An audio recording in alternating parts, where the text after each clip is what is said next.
I catch myself just sitting here listening, just so I can just drop it. Like I'm trying to sit up. The dogs are fighting.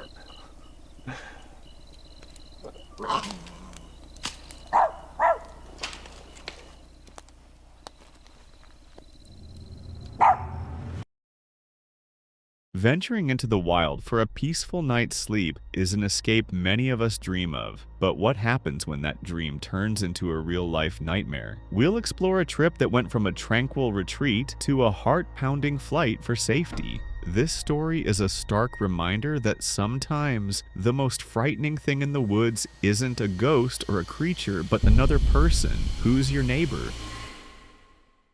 Meet Adam, the creator behind the YouTube channel Wandering Where. His channel is a chronicle of solo car camping adventures across the UK, seeking out remote and beautiful locations. Adam shares the highs and lows of life on the road, from stunning landscapes to the challenges of the journey. But one night in the Peak District, he would face a challenge that tested his nerve like never before. The trip began with high hopes as Adam arrived in the scenic Peak District, eager to escape the city. However, the weather immediately cast a shadow over his plans, with a storm predicted for his entire stay. If you're new here, welcome back. If you've been here before, check out where I am this morning. The one and only Roaches in the Peak District. If I'm perfectly honest, I've been stuck in Leicester for about 3 weeks and it's been driving me nuts. So yesterday, I decided to load the crib up, and at 11:30 last night, I left the smog of Leicester City, arrived here at 1:30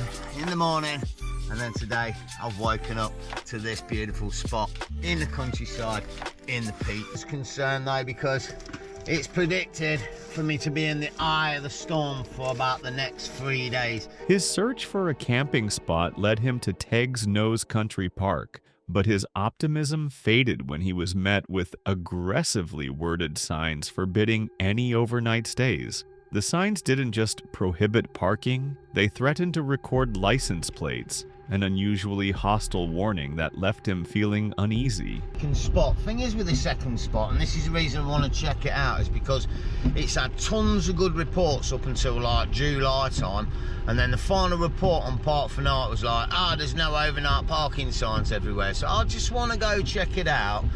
I'm not going to camp, I might just park overnight. No overnight stays in vehicles. Number plates will be recorded. No camping. This car park's property are United Utilities. I'm just going to say it. That's a bit anal, isn't it? Not only is there no overnight parking sign, but you have to get to the extent of your registration will be recorded. What, I'm going to be put on some sort of register for overnighting in car parking spots? Despite the warning, he spent the day hiking the beautiful but treacherous trails. As daylight began to fade and the rain intensified, Adam faced a difficult decision. The roads out were slick with wet leaves, winding and treacherous, a genuine risk in the dark. Weighing his options, he decided the safer choice was to risk the no parking rule and stay the night, convincing himself he could leave early and unnoticed. He found some small comfort in seeing another van parked nearby, a silent ally against the isolation. He settled in for the night, an uneasy calm descending. But that peace was shattered. Suddenly, a car screeched into the lot, its tires skidding as it pulled up aggressively, blocking his only exit. The engine revved menacingly. What the fucking hell's going on? Someone's just pulled up, man, and popping around like a madman. What the fuck?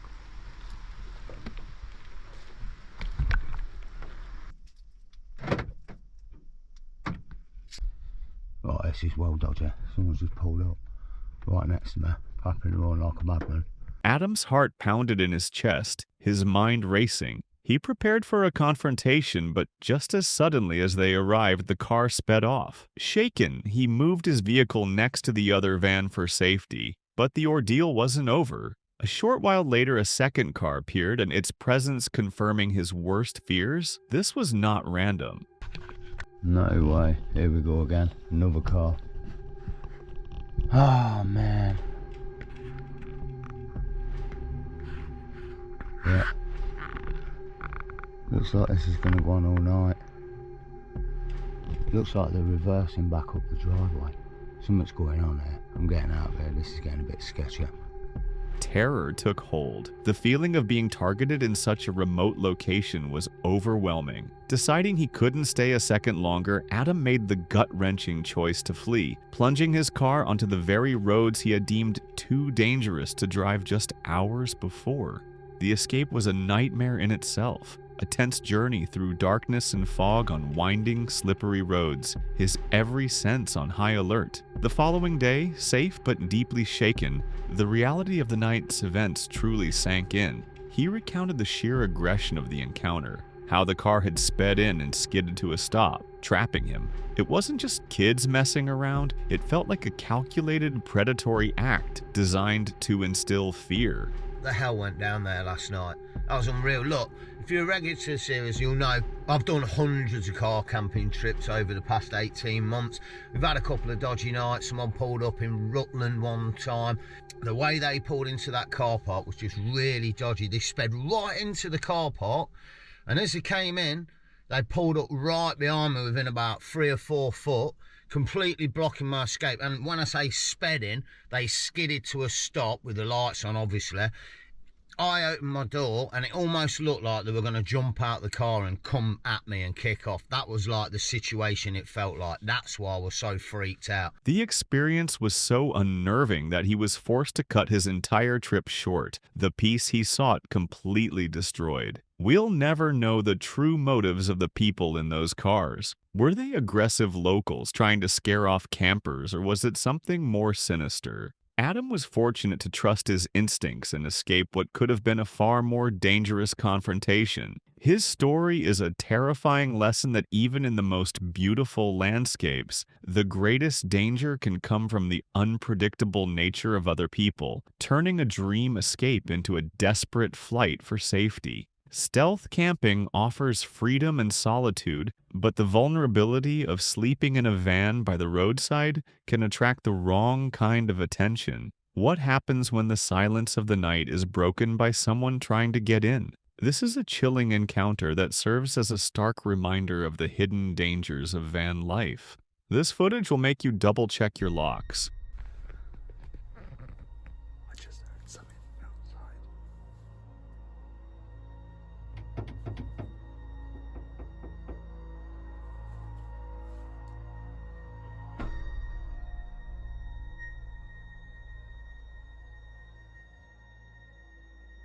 Meet Sean, the adventurer behind the YouTube channel Love Sundays. Through his channel, Sean documents his van life and stealth camping journeys, often seeking out quiet, picturesque locations to spend the night. He shares the highs and lows of life on the road, from beautiful sunrises to the practical challenges of being discreet. His content captures the essence of freedom, but one night in Cornwall, his quest for a peaceful stay would turn into a terrifying ordeal, testing his nerve in a way he never anticipated. Sean's adventure began as he scouted for a suitable overnight spot in Cornwall. He found what seemed like a decent location but was immediately faced with a challenge: a sign with specific parking restrictions.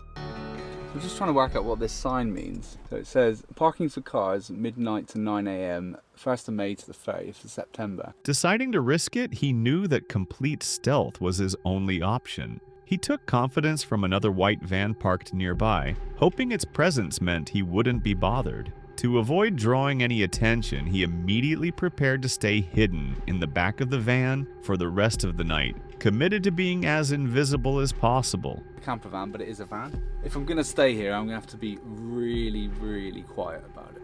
Not make it obvious that I'm gonna be staying in the van. So I'm gonna pull the blinds across now, and then probably just get in the back and just stay. To maintain his low profile, Sean decided to cook his dinner inside the van with all the doors and windows shut, a difficult task on an already sweltering night. I'm gonna cook my dinner inside the van with all the doors and windows shut because I don't really want to bring attention to myself, because if somebody walks past that lives here and they see that I'm cooking with the door open, then they're going to think that I'm probably going to be staying here overnight. The heat quickly became unbearable, forcing him to reconsider his plan. Despite his commitment to stealth, he decided he had to eat outside but planned to walk away from the van so no one would connect him to it. So sweaty. I knew I said I wouldn't do it, and I knew I said I wouldn't go back outside, but I might have to just go and eat this out there. I'm gonna have to go for a wander, I think. His unease grew when he noticed another camper van pull up and park directly in front of him, increasing the chances of attracting unwanted attention from locals or authorities. As night fell, Sean went through his bedtime routine, taking specific precautions that highlighted his underlying anxiety. He locked the doors and, most importantly, placed his keys within easy reach, just in case he needed to make a sudden escape. My bedtime routine when I'm in the van. 1, lock the doors. 2, keep my keys ready just in case I need to get up in the night and just go. So they're going to be left just over here. With everything secure, he settled in for the night. But in the deep silence, an unexpected sound from just outside the van jolted him awake. A tense, heart-stopping pause followed before the horrifying reality became clear. It wasn't just a knock. Someone was actively trying the handle, attempting to get inside his van.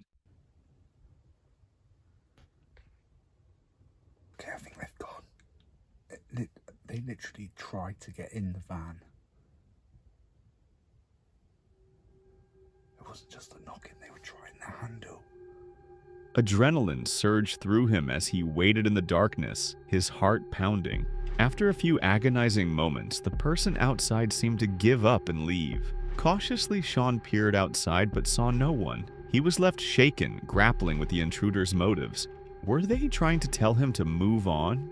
Or was this a failed break-in attempt? Despite the intense fear, he made the bold decision to stay put, knowing that sleep would not come easily for the rest of the night. The true nature of the incident remains a chilling mystery. Was it a local resident annoyed by campers, or someone with more criminal intentions?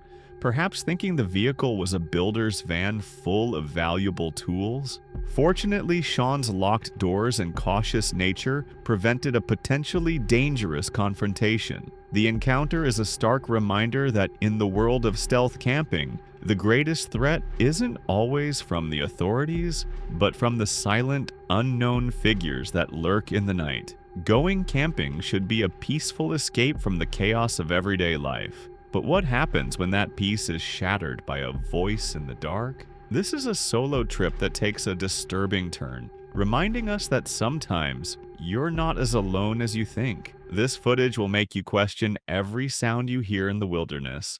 Just so I can just drop it. Like I'm trying to sit up. The dogs are fighting.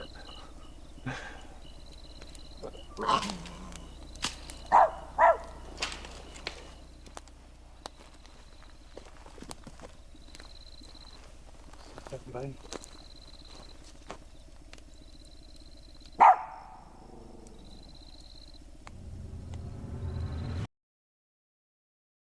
Meet Larry, the creator behind the YouTube channel Work Less Enjoy, Life More. Through his videos, he shares his passion for camping and overlanding, often venturing into remote locations with his 2 loyal dogs, Mason and Marty. His content typically captures the tranquility of nature and the simple joys of being disconnected from the world. But on one particular trip, the isolation he sought would be broken in the most unnerving way possible, proving that even the most serene landscapes can hide a lurking presence. The video begins with Larry driving down remote back roads into a burned section of forest in the mountains of Arizona. He expresses his excitement for disconnecting, noting the beauty of the regenerating forest, but also its isolation, with barely a single bar of cell service. He knows he needs to get his camp set up quickly before the sun disappears entirely and the cold mountain night sets in. Hey there. Welcome back to the channel. My name is Larry if you're new. I felt extra motivated this morning and just got up early, and I have been cruising these back roads here in the mountains just south of Flagstaff. We're a little over 7,000 feet, and I've just never been back here this far, and it's just a beautiful area. It's going to be pretty well disconnected this weekend, And yeah, this forest, I guess, was like a burned area of the forest at one point. It looks like it must have been years ago. It looks pretty well grown back now, except for a lot of the trees have just burnt. But other than that, still just a beautiful area out here. Sun's getting ready to go down, so I say we go ahead and just get camp set up and then get our fire started here soon so we can get dinner going.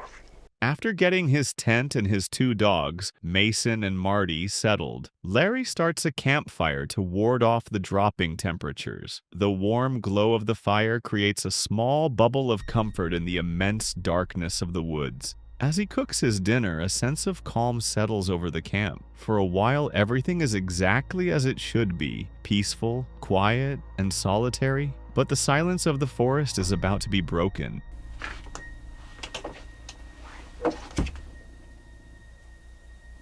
Probably just a stick, though.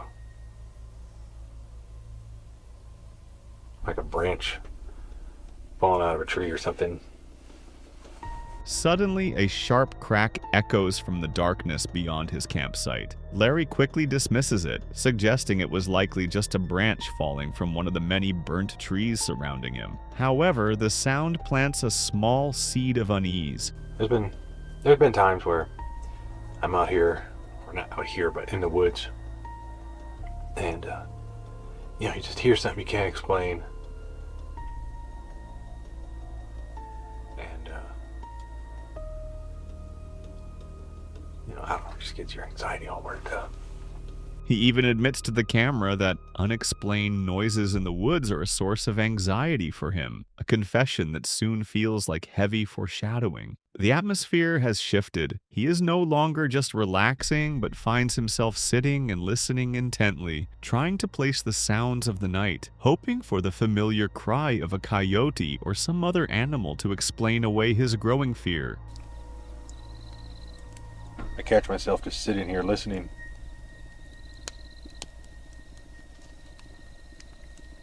Part of me just wants it to be a cow or a coyote or something.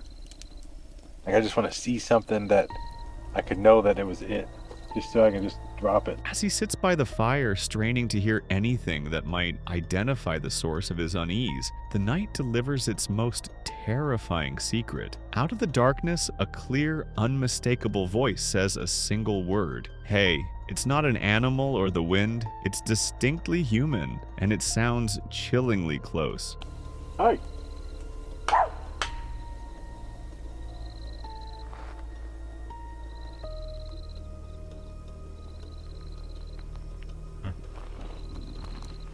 The video doesn't show his reaction. The camera stays fixed on the fire, leaving the audience suspended in the terrifying moment. The footage then abruptly cuts to the next morning. Larry appears calm, mentioning he slept well and proceeds with his morning routine of making coffee and breakfast. This jarring transition leaves a haunting question. Did he simply ignore the voice, or is he trying to convince himself and his audience that he imagined it? The mystery of the voice lingers over the rest of the trip, turning a peaceful solo adventure into a chilling tale of an unseen watcher in the woods. Was it a harmless hiker passing by, or someone with more sinister intentions observing him from the shadows? Larry was fortunate that the encounter ended with just a single word, as a meeting with its owner could have turned out very differently. What's more terrifying than the unknown? For many, it's the certainty of knowing you're not alone and that whoever is out there with you means you harm.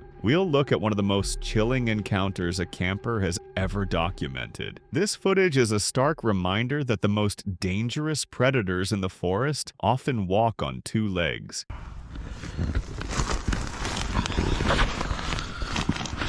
I can't see out.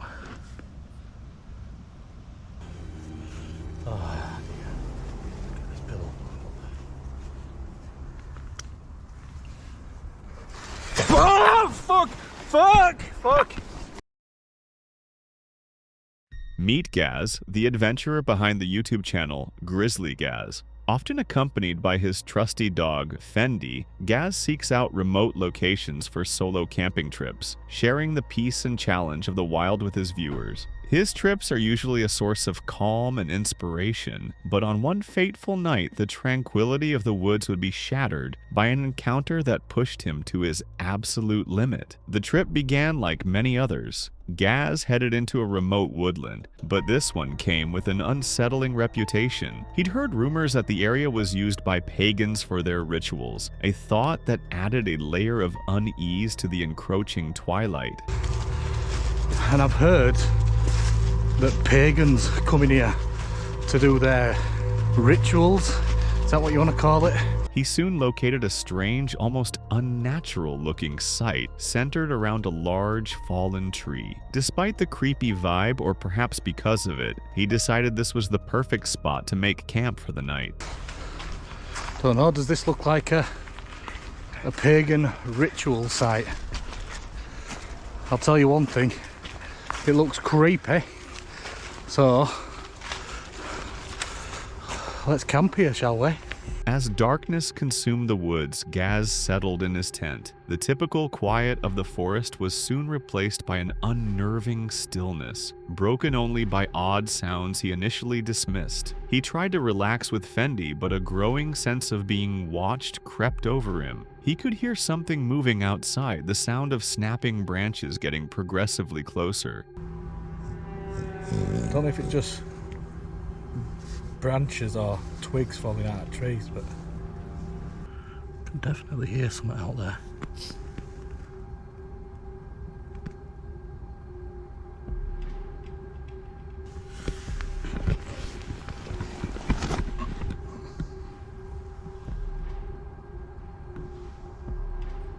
Suddenly, without warning, a massive impact struck his tent, sending him into a state of pure terror. Something large and heavy had been thrown or had fallen directly beside him.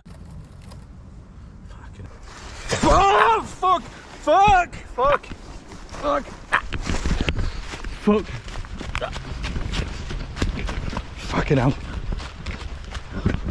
Where the fuck? Fendi! Fendi!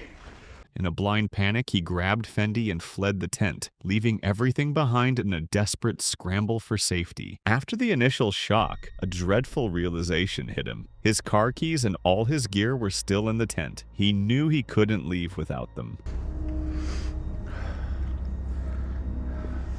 I'm gonna have to go back and get my stuff, man.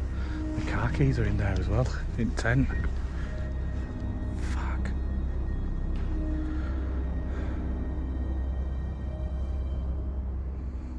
Steeling his nerves, he decided to pack up and get out immediately, understanding he was in real danger. I think best thing to do now is to pack up and get out of here.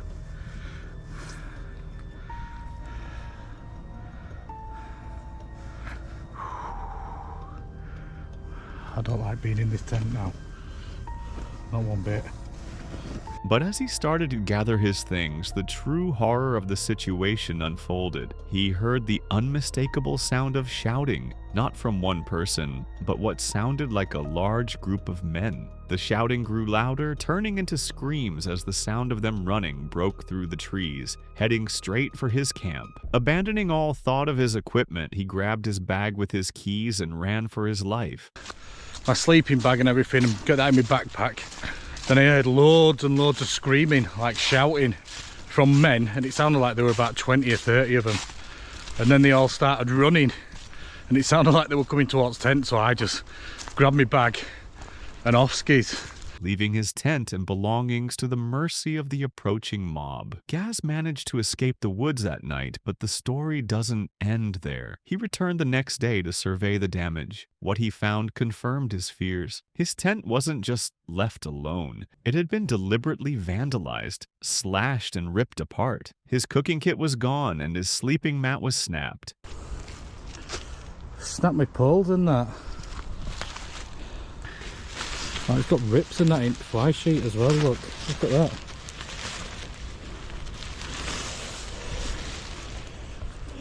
It was a clear and violent message. He was not welcome there, and whoever found him wanted to make sure he never came back. Who were these people in the woods? Were they the rumored pagans, aggressively protecting their ritual site, or something more randomly sinister? We'll never know for sure. What's clear is that Gaz and Fendi escaped a truly dangerous situation. While a strange noise in the dark is frightening, a mob of screaming men is a tangible threat. He was lucky to get away with only the loss of his gear, a harrowing memory, and a chilling story to tell. One thing is certain, he won't be returning to those woods anytime soon. Thank you for watching. Stay tuned. Our next video will be coming very soon.